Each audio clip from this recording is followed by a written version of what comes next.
শাবান মাসটার আগের মাসটা হলো রজব, যেটা সম্মানিত 4 মাসের একটা মর্যাদাপূর্ণ মাস। আবার শাবানের পরের মাসটা কোনটা? রমজান, সেটা হলো বছরের সবচাইতে সেরা মাস। তো নবীজি বলেছেন দুইটা মর্যাদাপূর্ণ মাসের মধ্যবর্তী শাবান মাসে মানুষ আমল ইবাদত না করে অবহেলায় বেশিরভাগ মানুষ কাটায়। বেশিরভাগ মানুষ অপেক্ষা থাকে রোজা কবে আসবে, তখন কোরআন তেলাওয়াত শুরু করব। রমজান কবে চাঁদ দেখা যাবে রমজানের, তখন নামাজ ধরবো। রমজান কবে শুরু হবে, তখন থেকে আমি তারাবি পড়া ধরবো, ভালো কাজ করা ধরবো। শাবান মাসে মানুষ রমজানের ক্ষণগণনা, দিন গণনা করতে থাকে, অবসর থাকে, অলসতা করে, অবহেলা করে। নবীজি বলেছেন মানুষ যেহেতু অবহেলা করে, এই জন্য এই সময়টাতে আমি বেশি বেশি নফল রোজা রাখি। কারণ যেই সময়টাতে মানুষ অবহেলা করে ওই সময় ইবাদতের আলাদা গুরুত্ব তৈরি হয়। ভোর রাতের সময় সবাই ঘুমায় থাকে, এই জন্য তখন তাহাজ্জুদ পড়লে সওয়াব বেশি। তাহলে এই যে শাবান মাসে নবীজি বেশি বেশি রোজা রাখতেন কেন? কারণ অবহেলিত মানুষ কেউ এটা করে না, এই জন্য তিনি বিশেষভাবে এই মাসে নফল রোজা রাখতেন। এই জন্য তার অনুসরণে আমরাও রাখবো। দ্বিতীয় কারণ তিনি বলেছেন কেন তিনি এই মাসে বেশি রোজা রাখেন, ওই যে উসামা ইবনে যায়েদ রাদিয়াল্লাহু আনহুকে দুইটা কারণ বলেছেন। এর মধ্যে একটা হলো শাবান মাসটাতে মানুষ অবহেলিতা করে, আমল ইবাদত একটু কম করে, কারণ রমজান আসবে আসবে বলে অপেক্ষা করে। সেজন্য তিনি এই মাসে বেশি বেশি আমল করেন, কারণ অবহেলার টাইমের আমলের গুরুত্ব একটু বেশি। দ্বিতীয় কারণ হলো তিনি বলেছেন শাবান মাসে বান্দার আমলনামা আল্লাহর কাছে উপস্থাপন করা হয়। ফেরেশতারা রিপোর্ট জমা দেয়।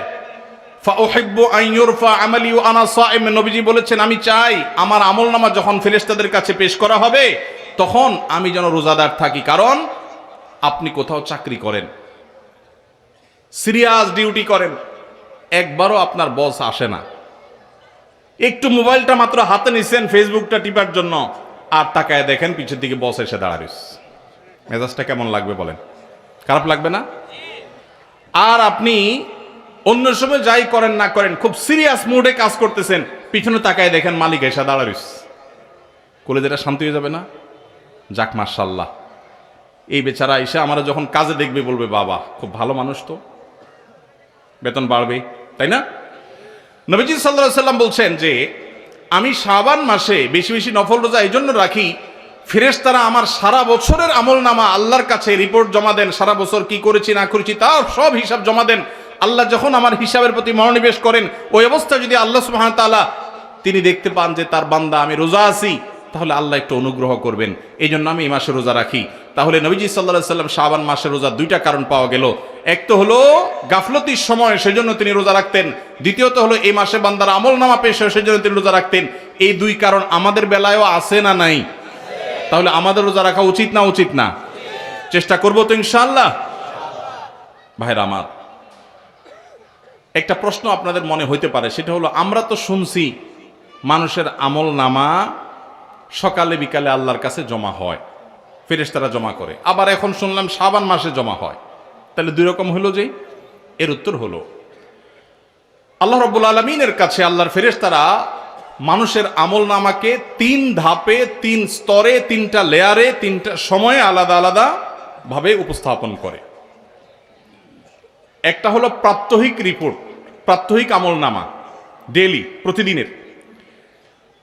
প্রতিদিনের আমলনামা সকাল এবং সন্ধ্যায়। সারা রাত আপনি কি করেছেন? ওয়াজ শুনেছেন না গান শুনেছেন?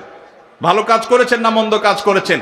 সারা রাতে কি করেছেন? প্রত্যেকটা মানুষের হিসাব আল্লাহ রাব্বুল আলামিনের কাছে প্রত্যেকটা ভোরে ওই রাতের ডিউটি থাকা ফেরেশতারা জমা দেন। আবার সারাদিন আমরা যা করি না করি সন্ধ্যায় সারাদিনের ডিউটিতে রত ফেরেশতারা আল্লাহর কাছে জমা দেন। তাহলে বান্দার আমলনামা, বান্দার রিপোর্ট জমা দেওয়া হয় একটা হলো প্রাত্যহিক, প্রতিদিন। সেটা কখন? সকাল এবং সন্ধ্যা। বান্দার আমলনামা জমা দেওয়া হয় আরেকটা লেয়ারে, সেটা হলো প্রত্যেক সপ্তাহে 2 দিন, সোমবার এবং বৃহস্পতিবার। নবীজি সাল্লাল্লাহু আলাইহি ওয়াসাল্লাম যেন সোমবার বৃহস্পতিবার রোজা রাখতেন, কারণ সোমবার এবং বৃহস্পতিবার বান্দার আমলনামা ফেরেশতারা আল্লাহর কাছে পেশ করেন। তাহলে একটা হলো ডেইলি আমলনামা পেশ, সেটা সকাল সন্ধ্যা। একটা হলো সাপ্তাহিক আমলনামা পেশ, সেটা হলো সোম বৃহস্পতি। আর একটা হলো বার্ষিক রিপোর্ট পেশ, সেটা কখন? শাবান মাস। বিভিন্ন অফিসে যারা চাকরি করেন মাসের হিসাব দেওয়া লাগে একরকম, ডেইলির হিসাব দেওয়া লাগে আরেক রকম, বার্ষিক রিপোর্ট দেওয়া লাগে আরেক রকম, আছে না নাই?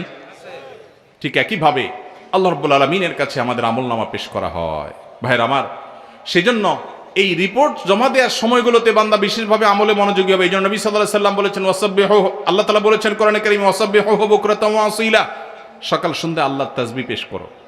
নবীজি সাল্লাল্লাহু আলাইহি সাল্লাম সকাল সন্ধ্যা বিশেষ তাসবিহ পেশ করতেন, জিকির আজকার করতেন, দোয়া করতেন, আমল করতেন, কারণ ওই যে আমল জমা দেওয়া হয়, আমল নামা জমা দেওয়া হয়। আবার সোমবার বৃহস্পতিবার রোজা রাখতেন, কারণ আমল নামা জমা দেওয়া হয়। আবার শাবান মাসে বেশি রোজা রাখতেন, কারণ আমল নামা জমা দেওয়া হয়। তার আমল নামা জমা দেওয়ার তিনটা লেয়ার আছে, মনে থাকবে তো ইনশাআল্লাহ ভাইরা আমার। এছাড়াও শাবান মাসে বেশি বেশি নফল রোজার আরেকটা কারণ আছে, সেটা হলো ইস্তেহাদি। সেটা হাদিস দ্বারা না, প্রমাণিত না, সেটা বিভিন্ন মুহাদ্দিসগণ, ওলামা একরাম, স্কলারগণ বলেছেন। সেটা হলো হঠাৎ করে রমজানের রোজা যদি রাখা শুরু করেন, সারা বছর এক রকমের খাদ্য অভ্যাস, সকাল দুপুর রাতে খেয়ে, এখন হঠাৎ করে অভ্যাসটা চেঞ্জ হয়ে যাবে, ইফতার এবং রাতে সাহারি খাবেন আর সারাদিন না খেয়ে থাকবেন। হঠাৎ করে 30 দিনের রোজা রাখতে গিয়ে আপনার কষ্ট হয় কিনা, অভ্যাসটা আগে থেকে যেন হয়, সেজন্য শাবান মাস থেকে কিছু কিছু নফল রোজা রাখতে হয়। এটা হলো ওয়ার্ম আপ, রিহার্সেল, প্রস্তুতিমূলক রোজা। এই জন্য ভাই এই শাবান মাসে বেশি বেশি রোজা রাখবেন তো ইনশাআল্লাহ।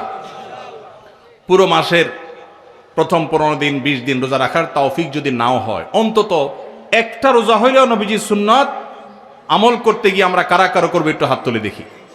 একটা হইলেও রাখবেন ইনশাআল্লাহ। নিয়ত করছেন তো ইনশাআল্লাহ?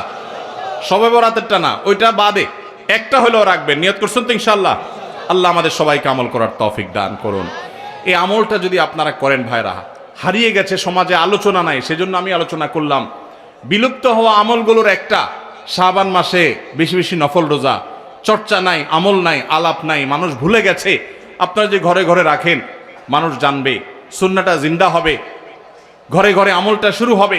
আপনি অন্য মানুষকে বলবেন একই কথা, তাকে উদ্বুদ্ধ করবেন, তাহলে নবী সাল্লাল্লাহু আলাইহি সাল্লামের ওই হাদিসের ফজিলত পাবেন।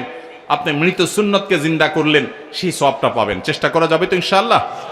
তো এই মাহফিল থেকে আমি সামারি করছি, কথা তো অনেকই বললাম। দুটি জিনিস অন্তত আমরা সবাই সংকল্প করে নিয়ত করে যাব। মা বোনরা যারা শুনছেন, আপনারা যারা শুনছেন, সবাইকে বলছি, একটা হলো আজানের জবাব দেওয়ার কথা বলেছি, আর একটা হলো শাবান মাসে বেশি বেশি নফল রোজা রাখার কথা। 2টা 4টা 6টা ভাইরা আমার, রোজা রাখলে মরে যাবেন না। মনে হয় যে সারাদিন না খায় কেমনে থাকবো। যারা নিয়মিত নফল রোজা রাখেন তারা জান পানির মতো সোজা, কোনো ব্যাপার না, আল্লাহর রহমত। একটু চেষ্টা করলেই হয়, একটু হিম্মত করলেই হয়। চেষ্টা করা যাবে তো ইনশাআল্লাহ? নিয়ত করা যাবে তো ইনশাআল্লাহ? আল্লাহ আমাদের সবাইকে আমলের তৌফিক দান করুন।